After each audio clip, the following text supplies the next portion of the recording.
Bună eu și salutare toată lumea, bine ați facem un nou episod în care vreau să facem tipuri de imitații la ziua noastră, gen, care vin, da, adică toată lumea știe că sunt o grămadă de oameni care vin și au diferite caractere, gen. Și acum vreau să vedem câteva dintre ele. Numărul 1 este tăcutul care, da, când te apropii de el, se pare că este oarecum într-un fel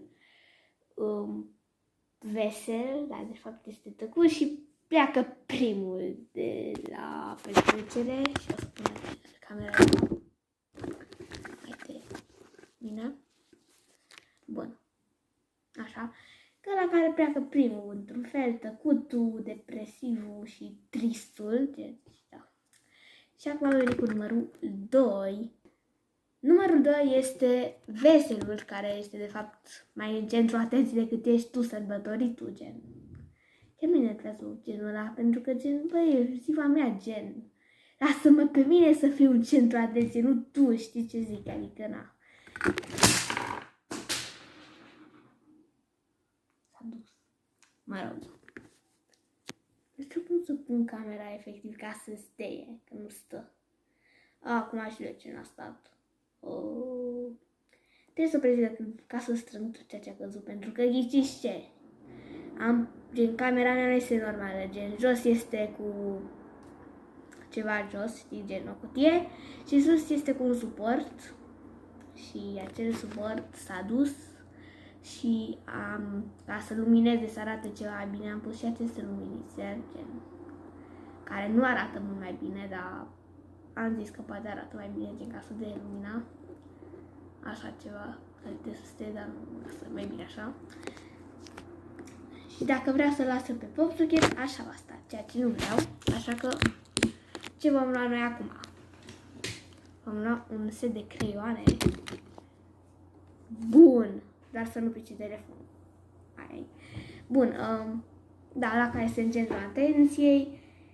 Treiule, la care nu face mai nimic, adică gen nu este nici trist, nici depresiv, dar nici vesel. Și nici prieten are. 4, ăla care, bă, nene, efectiv, gen, nu face nimica, doar stă, se uită și mănâncă. Ăla mai trist, așa, felul ăla. Doar mănâncă, știi, doar îți ia din mâncare. Gen, măcar nu vorbește cu tine, doar îți ia din mâncare. Foarte nasol. Măcar nu veni dacă doar trebuie să iei tort sau pane. Numărul 3, nu, numărul 6, 5, 6, da, unul dintre astea două, este ăla care doar se joacă, bă, efectiv, gen, doar se joacă cu ăia, așa, doar se joacă, gen, nu face nimic, ceva mai nou, din păcate. Și vreau să vă zic acum să apăsați butonașul de like, să-l bombardați efectiv și vreau să fac și un Q&A, așa că lăsați întrebări în comentarii, mulțumesc pentru cei 11 abonați, sau 12, da, 11. Și da, vreau efectiv să strângem mult mai mult, hai să facem măcar vreo 20, hai 20. Deci eu când voi ajunge la 100, cred că voi fi cea mai fericită, mă arunc de pe geam când voi ajunge la 100. Și vreau să zic că în fiecare sâmbătă, pe la ora 10-11, 10 și jumătate, da, vor apărea întotdeauna episoade noi din